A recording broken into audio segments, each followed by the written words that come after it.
37년을 함께한 부부가 있었습니다.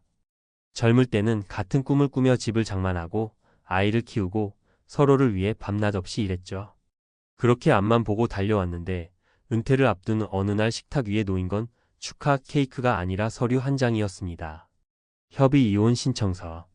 순간 머릿속이 하얘지고 손끝이 떨렸습니다. 우린 이렇게 끝나는 건가? 사실 이런 이야기는 드라마 속만의 얘기가 아닙니다. 통계청 자료에 따르면 2024년 기준 5,060대 이상 부부의 이혼, 이른바 황혼 이혼이 전체 이혼 건수의 30%를 넘겼습니다. 예전엔 자녀가 다 크면 평생을 함께 할 줄 알았지만 이제는 이제야 내 인생을 살고 싶다는 이유로 결혼 생활을 마무리하는 경우가 많아졌죠. 은퇴라는 인생의 두 번째 막이 누군가에겐 새로운 자유의 시작이지만 누군가에겐 관계의 끝을 알리는 신호탄이 되고 있습니다. 1. 왜 은퇴가 관계의 시험대가 될까? 평생 직장에 몸담았던 사람이라면 하루 대부분을 회사에서 보냈을 겁니다. 출근, 회의, 야근, 회식 그러다 주말에 잠깐 가족을 보고 다시 일상으로. 그런데 은퇴 후엔 하루 24시간을 집에서 배우자와 함께 보내야 합니다. 말 그대로 풀타임 부부 생활이 시작되는 거죠. 이때 문제는 함께 보내는 시간이 늘어나는 만큼 그동안 보이지 않던 서로의 차이가 훨씬 선명하게 드러난다는 겁니다. 예를 들어 한쪽은 아침 6시에 일어나 산책을 나가고 싶은데 다른 한쪽은 오전 내내 집에서 쉬고 싶어 할 수 있습니다. 또는 집안일 분담에 대한 생각이 다르다든지 지출 우선순위가 전혀 맞지 않을 수 있죠. 심리학자들은 이를 관계 재조정기라고 부릅니다. 은퇴 후 13년이 이 시기에 해당되며 부부가 새로운 생활 패턴을 맞춰 가느냐 아니면 각자의 길을 가기로 하느냐가 결정되는 시점입니다. 2. 현실 속 이야기 3가지. 사례 1. 같이 있으면 더 외로웠어요. 정년퇴직 후 집에만 있는 남편과 하루 종일 부딪히다 결국 35년 결혼 생활을 마무리한 한 여성의 이야기입니다. 남편은 퇴직 후 별다른 계획 없이 TV 시청과 낮잠이 일상이었고 아내는 봉사활동과 모임 등 바깥 활동을 즐겼습니다. 하지만 남편은 아내의 외출이 잦아지자 불만을 쏟아냈고 사소한 말다툼이 쌓여 결국 갈라서게 됐죠. 아내는 이렇게 말했습니다. 결혼 생활 동안 혼자라고 느낀 적은 없었는데 은퇴 후엔 같은 공간에 있어도 더 외로웠어요. 사례 2. 돈 문제는 결국 사랑도 갉아먹더군요. 60대 초반 부부가 있었습니다. 남편은 은퇴 후 카페 창업을 제안했고 아내는 반대했지만 결국 퇴직금 절반을 투자했습니다. 결과는 1년 만에 폐업, 남은 건 빚과 서로를 원망하는 마음이었죠. 경제적 타격은 생활 패턴뿐 아니라 감정적 신뢰마저 무너뜨렸고 부부는 몇 년 후 협의 이혼을 선택했습니다. 사례 3. 준비된 은퇴는 오히려 둘을 가깝게 만들었어요. 반대로 긍정적인 사례도 있습니다. 50대 후반 부부는 은퇴 5년 전부터 함께 할 일을 구체적으로 준비했습니다. 아내는 정원 가꾸기를, 남편은 목공을 배웠고 퇴직 후엔 작은 농원에서 주말 농장을 운영했습니다. 일도 취미도 함께 나누다 보니 갈등보다 대화가 늘었고 두 번째 신혼처럼 지낸다고 합니다. 3. 전문가가 말하는 황혼 이혼 방지 전략. 은퇴 전 생활 리허설 해보기. 최소 6개월 1년 동안 주말이나 휴가를 이용해 은퇴 후 생활 패턴을 미리 시뮬레이션 해보세요. 하루 중 어느 시간에 함께 있고 언제 각자 시간을 보내는지, 식사나 여가를 어떻게 맞출지 실험하는 겁니다. 경제 계획은 서로의 합의로 세우기. 퇴직금, 연금, 저축, 투자 계획을 부부가 함께 검토해야 합니다. 한쪽이 일방적으로 결정하면 갈등의 불씨가 됩니다. 특히 창업이나 큰 지출은 전문가 상담을 거친 후 결정하는 게 좋습니다. 각자의 자기 시간 확보하기. 24시간을 붙어 있는 건 생각보다 피곤합니다. 하루 중 일정 시간은 각자 취미나 개인 활동에 쓰는 게 건강합니다. 이게 부부 관계의 숨통을 틔워줍니다. 서로의 은퇴 후 목표 공유하기. 나는 여행을 다니고 싶다. 나는 손주를 돌보고 싶다. 등 구체적인 희망을 말해야 합니다. 그래야 서로의 기대치를 조율할 수 있습니다. 4. 은퇴 후 관계를 지키는 진짜 힘은 공감. 은퇴 준비라는 건 단순히 돈을 모으고 건강을 챙기는 것만이 아닙니다. 오히려 관계의 재설계가 더 중요할 수 있습니다. 30년, 40년을 함께 산 부부라도 새로운 일상에서는 다시 맞춰가야 하는 부분이 많습니다.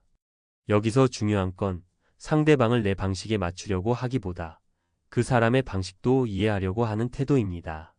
하루 중 한 끼라도 같이 앉아 대화하는 시간, 작은 일에도 수고했어라는 말을 건네는 습관, 서로의 취향을 존중하는 여유가 관계를 오래가게 합니다. 마지막으로 혹시 지금 당신이 은퇴를 앞두고 있다면 돈보다 먼저 대화를 시작해 보세요. 앞으로 우리 하루를 어떻게 보낼까?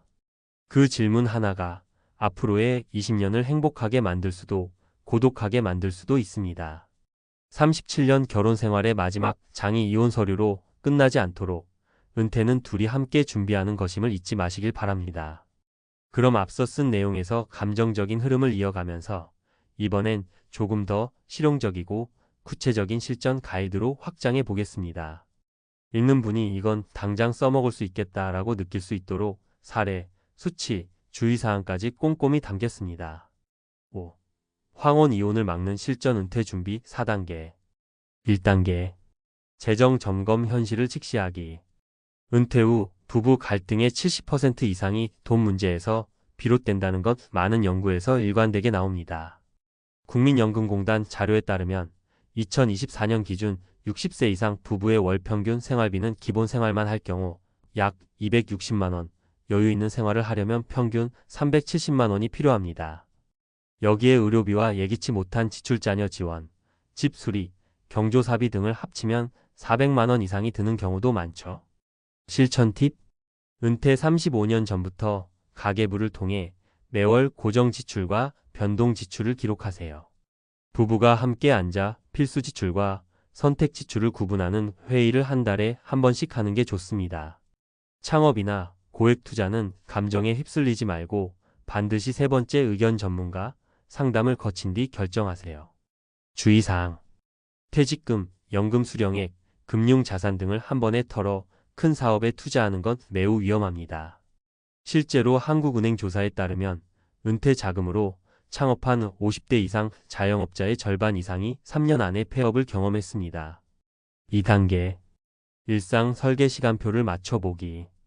많은 부부가 이제 시간 많으니까 그냥 부딪혀 살면 되지라고 생각하지만 그게 오히려 갈등의 씨앗이 됩니다. 은퇴 후 하루는 길고 계획 없이 살면 지루함과 불만이 빠르게 쌓입니다. 실천 팁. 은퇴 전에 주말 48시간 부부 실험을 해보세요. 평일과 똑같이 하루 3끼를 함께하고 활동을 공유하면서 불편한 점을 메모해 두는 겁니다. 함께하는 시간과 각자 하는 시간을 미리 비율로 정하세요. 예를 들어 오전은 각자 취미 운동, 오후는 함께 장보기나 산책, 저녁은 따로 시간을 갖는 식입니다. 사례. 어느 부부는 은퇴 전부터 우리 부부 주 3일 함께, 주 4일 각자라는 규칙을 만들었습니다. 남편은 낚시, 아내는 서예를 하며 각자 시간을 보내고 나머지 날엔 소풍, 영화 관람 등 함께하는 활동을 넣었죠. 이 규칙 덕분에 은퇴 후에도 서로 숨통이 트이고 관계가 더 편안해졌다고 합니다. 3단계. 소통 훈련 말하기보다 듣기. 오랜 부부라도 은퇴 후 새로운 생활에서 가장 필요한 건 대화법입니다. 특히 황혼 이혼 부부의 상담 사례를 보면 서로 이야기했는데 안 들어줬다는 불만이 많습니다. 여기서 안 들어줬다는 건 의견을 무시했다는 의미죠. 실천 팁. 하루에 최소 15분은 대화 시간을 만드세요. TV나 휴대폰 없이 오로지 서로의 이야기에만 집중하는 시간입니다. 당신은 왜 그래? 대신 나는 이렇게 느꼈어 라는 감정 중심의 표현을 사용하세요. 비난 대신 공감을 유도하는 언어죠. 일주일에 한 번 공유 노트를 쓰는 것도 좋습니다. 서로의 계획, 바람, 불편했던 점을 적고 주고받는 겁니다. 주의사항. 대화는 감정이 격해진 순간보다 평온한 시간에 해야 합니다. 전문가들은 갈등이 생겼을 때 20분 이상 거리를 두고 대화하는 걸 권장합니다. 4단계. 함께하는 목표 만들기. 은퇴 후 부부가 같은 방향을 바라봐야 관계가 유지됩니다. 서로 다른 취미와 일상을 가진 건 좋지만 한 가지 이상은 같이 하는 목표를 설정하는 게 중요합니다. 사례. 손주 돌보기를 공동 프로젝트로 삼아 함께 육아 지원, 작은 텃밭 가꾸기나 반려동물 키우기, 봉사활동을 함께하며 사회와 연결 유지. 이런 목표는 단순히 시간을 채우는 걸 넘어서 서로를 인생 파트너로 다시 인식하게 해줍니다. 6. 혼자보다 함께가 이긴 이유. 결혼 3040년 차 부부가 이 시점에서 관계를 지키는 건 단순한 감정 문제가 아닙니다. 경제적으로도 심리적으로도 함께가 훨씬 안정적입니다. 실제 한국보건사회연구원 자료에 따르면 은퇴 후 부부가 함께 사는 경우 독거보다 평균 생활 만족도가 1.6배 높고 의료비 지출도 연간 약 15% 줄어드는 경향이 있습니다. 심리적 안정은 물론 위기 상황에서 의사 결정도 훨씬 빠르고 효율적이죠.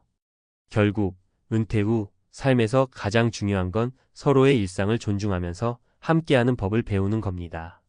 37년의 결혼 생활이 끝까지 동행으로 이어질지 아니면 이혼 서류로 마무리될지는 오늘 당장 서로를 바라보는 태도에서 시작됩니다. 은퇴 준비는 돈과 건강만이 아니라 관계 설계라는 중요한 숙제가 있다는 걸 잊지 마시길 바랍니다.